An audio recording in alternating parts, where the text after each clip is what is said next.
Welcome back to Rating the List, where we review, discuss, and reimagine popular movie lists objectively. We're your hosts. I'm Jerry. And I'm Brad. And on this episode, we'll be exploring number 18 from AFI's 100 Years, 100 Passions, the 100 Greatest Love Stories of All Time. All right, number 18 is Vertigo, released in 1958, directed by Alfred Hitchcock, starring Jimmy Stewart and Kim Novak. The synopsis for this film noir is as follows.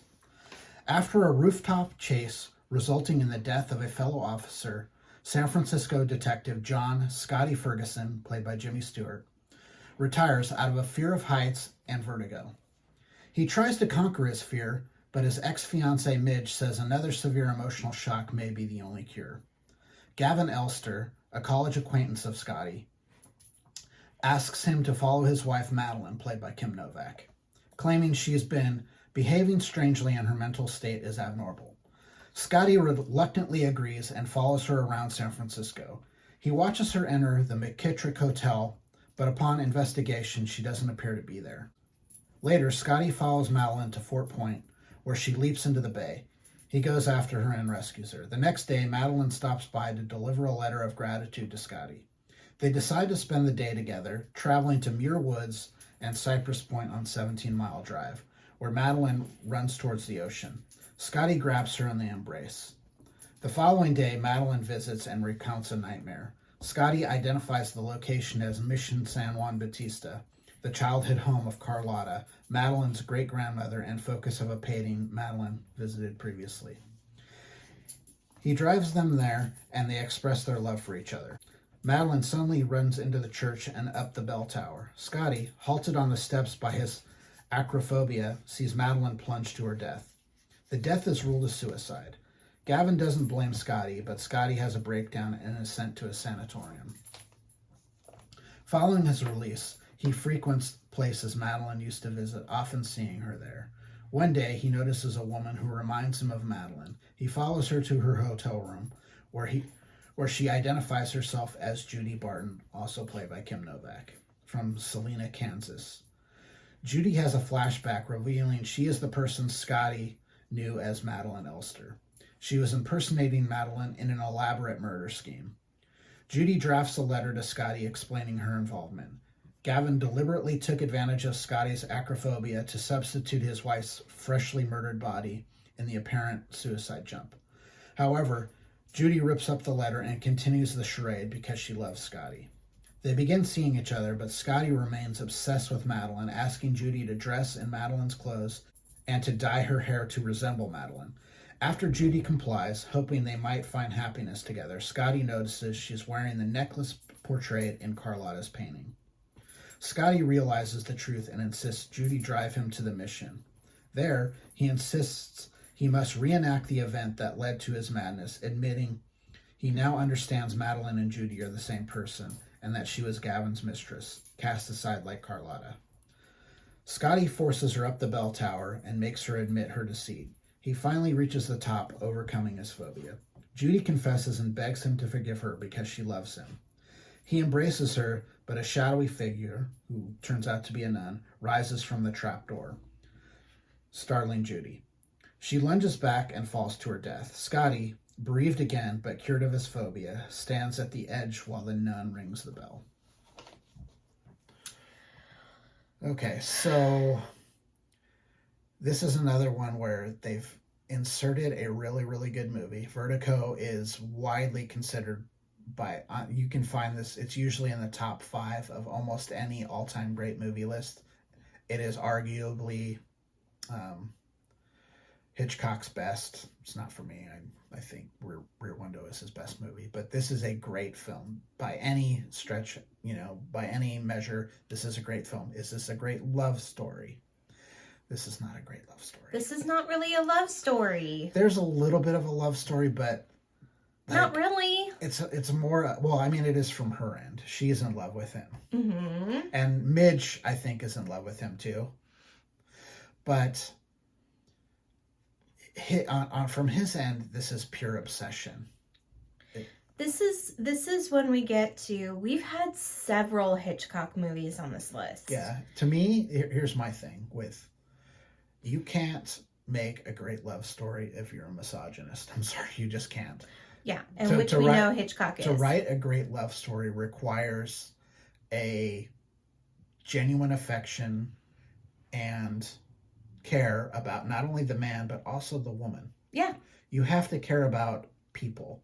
A love story involves two people when, it might be two men, and there aren't any on this list. Side lists, spoiler alert, might have some LGBTQ plus stories. Yep. But there's no care. He has no care for women. Women are a plot device in all of his movies. They are there to push the plot forward. The plot is almost always focused on a man, usually white, usually middle class, usually middle-aged. Yeah.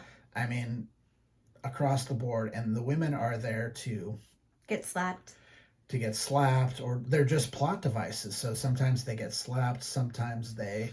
Does she get slapped in this movie? Does he slap her? Does he slap her? I think he grabs her. He grabs her and manhandles her quite a bit. Yeah, there's a lot of that in this. I mean, I don't think... he certainly doesn't punch her like we saw in... Notorious? Notorious, holy crap. Jesus. But, they're there for a purpose. Even like Midge's is like ex-fiance, and she just seems so blasé about the fact that she's his ex-fiance. It's like, have you ever met a woman who's been broken up by a man? Yeah. It's really, really rare that they have a good relationship to the point where they're like friends. Yeah, it's so weird. This movie should not be on this list. It shouldn't. Yes, it is one of the greatest movies of all time, but not for this list. Yeah. The thing that no one talks about, I want to talk about, is like, no one talks about the fact that in the single day, they go from San Francisco to Muir Woods, and then they go from Muir Woods to 17 Mile Drive. They do this all in a single day.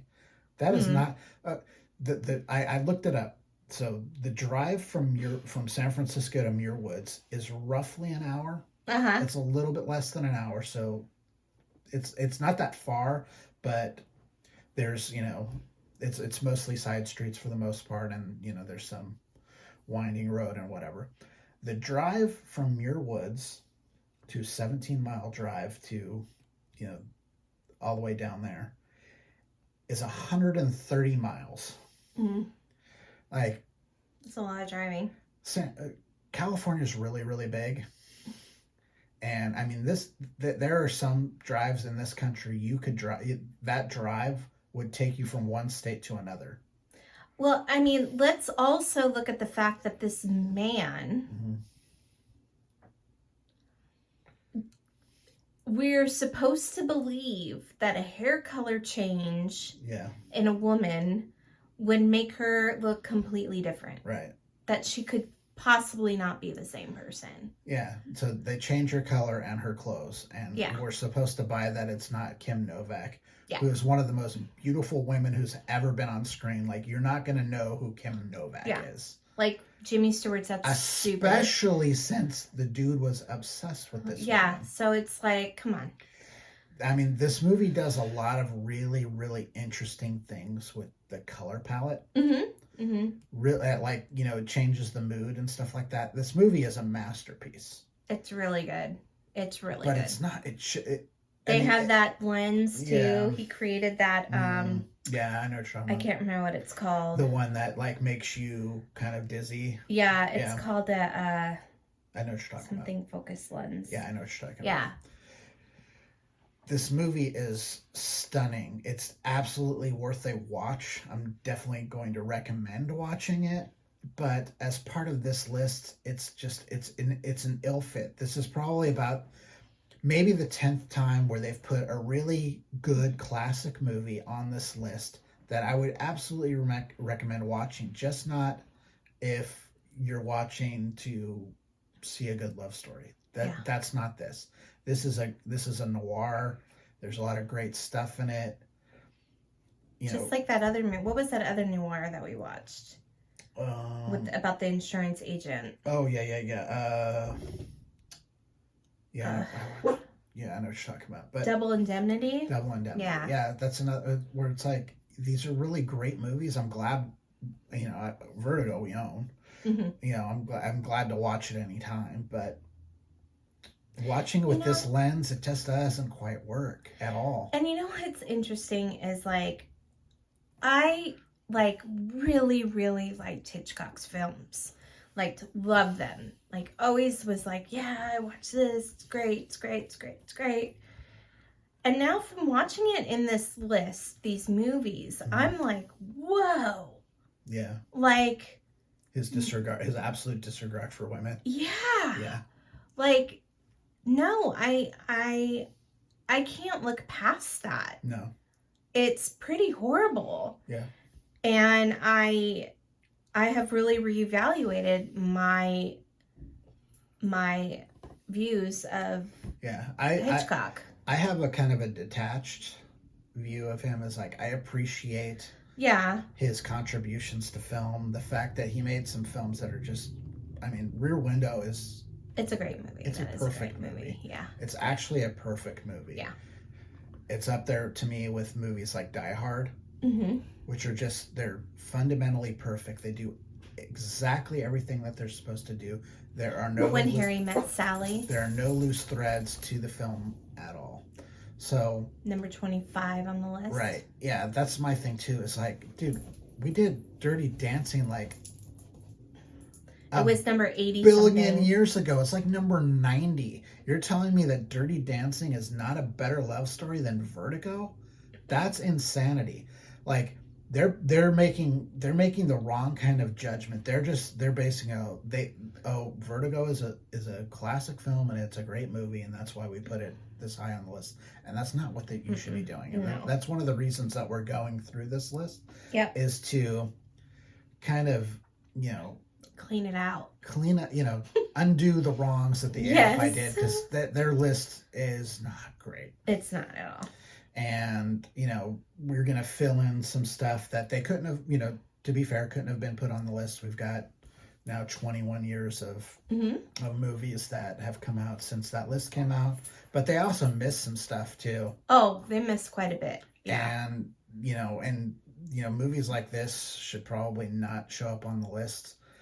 It was really hard to give it as low a score as you possibly could based on the criteria that we have, because this movie is so really, really good.